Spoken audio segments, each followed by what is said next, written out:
Hello everyone. তো আজ আবার অনেকদিন পর তোমাদের সাথে ভিডিও শেয়ার করছি। তার কারণ তো তোমরা আশা করি জেনে গেছো। কালকে একটা আমি ব্লগ তোমাদেরকে ছোট্ট একটা পোস্টের মাধ্যমে জানিয়ে দিয়েছি। এই ভিডিওটা কিন্তু আমার অনেক দিন ধরেই করা ছিল, কিন্তু মানে পরিস্থিতির চাপে এতটাই পরিমাণে পরিস্থিতিটা খারাপ হয়ে গেছে, যার দরুন আমি কোনোরকম কোনো ভিডিও আপলোড করতে পারছি না। আর এই ভিডিওটা হচ্ছে বৃহস্পতিবারের ভিডিও। আজ হচ্ছে শনিবার। আজকে আমাকে পোস্ট করতে হচ্ছে। আশা করি তোমরা তো আগের দিনের ছোট্ট মিনি ব্লগে জানতে পেরেই গেছো। যদি না জেনে থাকো তাহলে যাও গিয়ে জেনে এসো। আজ শনিবার, তো আজকেও গেছিলাম, আজকেও ছুটি দেয়নি। ভীষণ অসুবিধায় পড়ে গেছি আমরা। মানে এই স্বাস্থ্যসাথী কার্ড থেকে অপারেশন করি, এতটা যদি ঝামেলা হতো, মানে ঝামেলা হয় যদি জানতাম আগে, তাহলে বিশ্বাস করো হয়তো কিছুদিন ওয়েট করে যেতাম, কয়েক মাস ওয়েট করে তারপর মায়ের অপারেশনটা করতাম।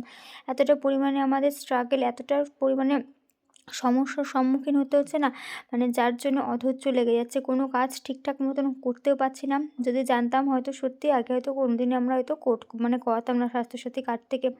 তো যাই হোক, পাড়ার কাকিদের সাথে আমি গল্প করছিলাম, তো বাবা চলে এসেছে। আর এদিকে চলে এসেছি, বাবা নিয়ে এসেছে মাছ, তো আমি এখন চলে এসেছি মাছগুলোকে বাছতে।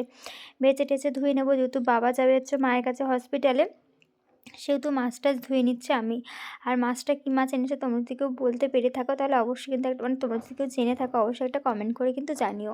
মানে কি বলবো, এদিকে আমার বাবা প্রত্যেকেরই অধৈর্য ধরে যাচ্ছে হসপিটালে। প্রত্যেক দিন যাতায়াত করতে করতে বুঝতেই পারছো কতটা পরিমাণে কষ্ট হয়। হ্যাঁ, সকাল 10টার সময় বেরিয়ে আমার বাবা ঢুকছে 6:30 7টা এরকম ঢুকছে, জানো তো। বাড়িতে এবার পুরোটা দিন কাজও যাওয়া হচ্ছে না, তারপরে হচ্ছে কি এতক্ষণ বাইরে বসে থাকতে হচ্ছে ঠান্ডার মধ্যে, বুঝতে পারছো কতটা পরিমাণে কষ্টের একটা ব্যাপার। গুড মর্নিং, কেমন আছো তোমরা সবাই? আশা করি তোমরা সবাই ভালো আছো, আমরাও ভালো আছি। এখন আমি যাচ্ছি হচ্ছে লোন দিতে। আজ হচ্ছে বৃহস্পতিবার, তো আমি যাচ্ছি লোন দিতে।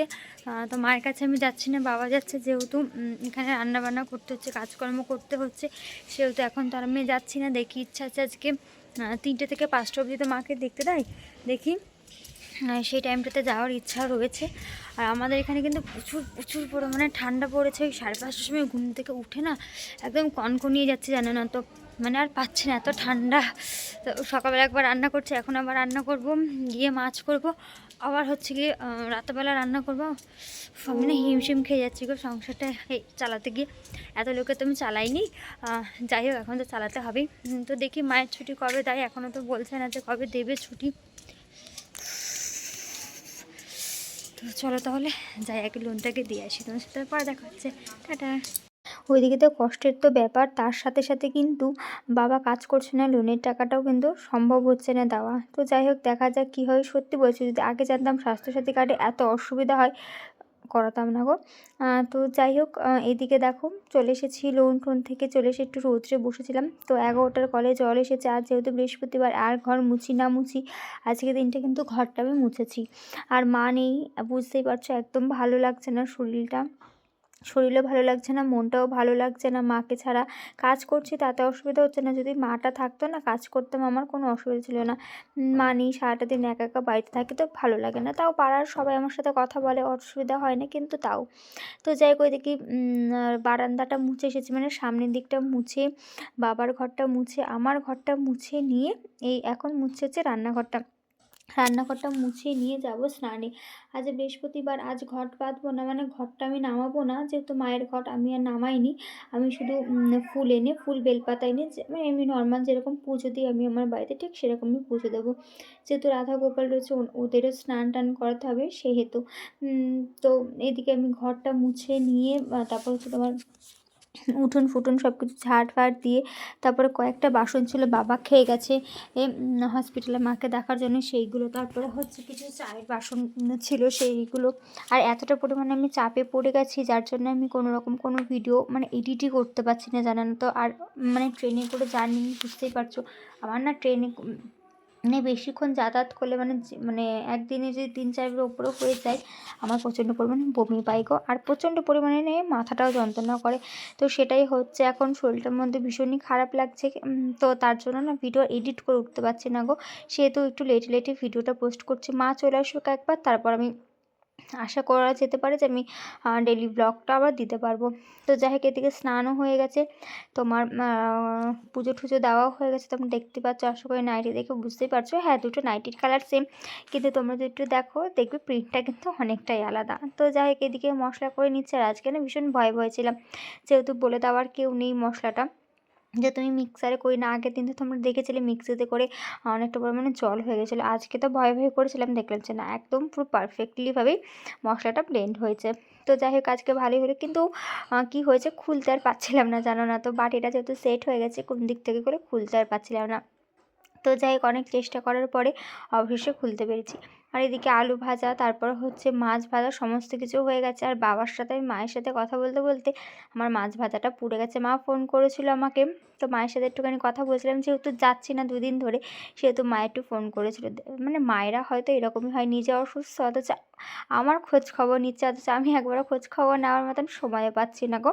তো মা অনেক খোঁজ খবর নিচ্ছিল, সেই কথা বলতে বলতে মায়ের সাথে কথা বলতে বলতে মাছটা দিয়েছিলাম, আর মাছটা পুড়ে গেছে। আর এই দিকের গ্যাসটাতে না আস্তে করা যায় না, আস্তে করলেই নিভে যায়। কী যে একটা সমস্যা, মানে বলার বাইরে। চারিদিক থেকে যেন আমাদেরকে সমস্যায় ঘিরে ধরেছে, আর সমাধান সে তো খুঁজেই পাচ্ছি না। হয়তো টর্চ মেরে কেন, মোমবাতির আলো দেখালেও না খুঁজে পাওয়া যাচ্ছে না সমাধান। তো যাই হোক, ওদিকে রান্নাবান্না সমস্ত কিছু কমপ্লিট হয়ে গেছে। এদিকে চলে এসেছি ভাত নিয়ে। সকালবেলায় করেছিলাম ডিম ভাজা, আর করেছিলাম হচ্ছে বেগুন ভাজা। আর কালকের মাছ ছিল, সেটা আমার বর খেয়ে প্লাস নিয়ে গেছে। তো এখন আমি ওটা দিয়ে খেয়ে নিচ্ছি। আর এদিকে তোমাদেরকে দেখিয়ে দিলে মাছের ঝোলটা। তোমরা যদি কেউ চিনে থাকো অবশ্যই কিন্তু একটা কমেন্ট করে জানতে ভুলো না যে এই মাছের নামটা কী। তো চলো তাহলে খাওয়া দাওয়া করি। ভেবেছিলাম যে কেমন না কেমন হবে, যদি এই মাছ কিন্তু আমি প্রথমবার রান্না করলাম, দেখলাম যে না, খেতে কিন্তু ভীষণ সুন্দর হয়েছিল। তো এইটা হচ্ছে এখন অনেকটা রাত, সমস্ত সব কিছু ঠিকঠাক ছিল, ভাতটা কম পড়েছিল, তার শুধু একটুখানি ভাত বসিয়ে নিচ্ছি। আর ছোটো হাঁড়িতে ভাত বসিয়েছি, জানো তো এতটা পরিমাণে জল লাগছে বলার বাইরে। মানে চালের তুলনায় হাঁড়িটা অনেকটা ছোটো হয়ে গেছে। আর যেটা ছিল সেটার মধ্যে না মিনারেল ওয়াটার ছিল, তো সেহেতু ওটাও ইউজ করতে পারছি না, তাই আজকে ওই জলটা ঢেলে নিয়ে তারপরে বসিয়েছি। আর এতটা পরিমাণে শরীর খারাপ, মাথা যন্ত্রণা, আর আমার মাথা যন্ত্রণা করলে বমি পায়, জানো তো। তার দরুন আমার বর ভাতটা বসিয়েছে, আর হাঁড়িটা না সোজা বসায়নি। এখন আমি খেয়াল করলাম যে হাঁড়িটা ও আমার ব্যাকা বসিয়েছে, তো আমি ঠিকঠাক মতন বসিয়ে দিলাম। আর এইদিকে ভাবছি কালকে একটুখানি পালং শাক রান্না করব। যেই ভাবনা সেই কাজ, তা ভাবলাম সকালবেলা উঠে ওই কাটাকুটি করতে অসুবিধা হয়, তোমরা দেখেছো আমি ওই বাড়িতে কেটে রাখি, কেটে রাখাই সার। কালকে কিন্তু এক ফোঁটা বিশ্বাস করবে না, আমি কোনোরকম কোনো রান্নাবান্না করতে পারিনি, সব কিছু কেটে বেটে রেখে দিয়েছিলাম। সকালবেলা ফোন এলো, মা ফোন করলো যে মাকে নাকি কালকে ছুটি দিয়ে দেওয়া হবে, মানে শুক্রবার দিনকে। সেই খবর শুনে কি আর বলো তো বাড়িতে থাকা যায় না, রান্নাবান্না করা যায়। আমি আর বাবা দিলাম দৌড়, কিন্তু এমনই হলো, দিল না গো ছুটি, ছুটি পাইনি। তা এইগুলো আবার হচ্ছে গিয়ে তোমার শনিবার দিনকে রান্না, না শনিবার দিনকে না, শুক্রবার দিনকে রাতে আমি রান্না করেছিলাম। তো যাই হোক, এদিকে ভাত ফাত হয়ে গেছে, আর ওইদিকে বসেছি বাবার জন্য জল গরম। এতটাই ঠান্ডা পড়েছে, আর আমার বাবা ঠান্ডা পড়লে বিশেষ করে রাতের বেলার দিকটুকুনিতে একটুখানি যে গরম জল খায়, তো বাবার জন্য গরম জল বসিয়েছি, আমাদের জন্য গরম জল বসাতে লাগবে না।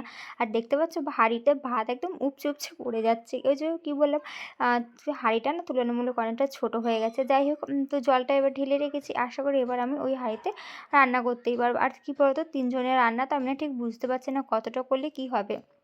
সকালবেলায় যতটা করছি আমার বর টিফিন খেয়ে যাচ্ছে, নিয়ে যাচ্ছে, আমার বাবা আর আমি খাচ্ছি ভাত, মানে মোটামুটি যা থাকছে আমার দুপুরবেলায় মোটামুটি চলে যাচ্ছে। এবার রাতের জন্য আবার আলাদা করে ভাত করতে হচ্ছে।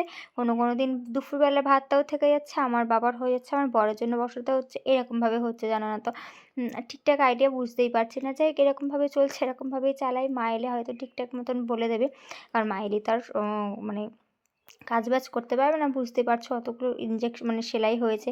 আর ছুটিই দিচ্ছে না, আসা তো অনেক দূরের কথা। দেখা যাক কবে আসি, মানে মাকে আনা যায়। আমরা তো চেষ্টা করছি আপ্রাণ যে আজ বললে মনে আমরা এখনই চলে যাব মাকে আনতে। আজ হয়ে গেল শনিবার, একটা দিন হয়ে গেল, আমার মা হসপিটালেই রয়েছে। আমার মায়ের আর থাকতে ভালো লাগছে না, জানো তো। ডাক্তার ছুটি দিয়ে দিয়েছে, কিন্তু ওই যে স্বাস্থ্য ভবন থেকে আর ছুটি আর দিচ্ছে না।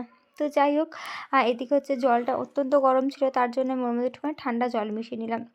আর আজকের ভিডিওটা এইটুকুই।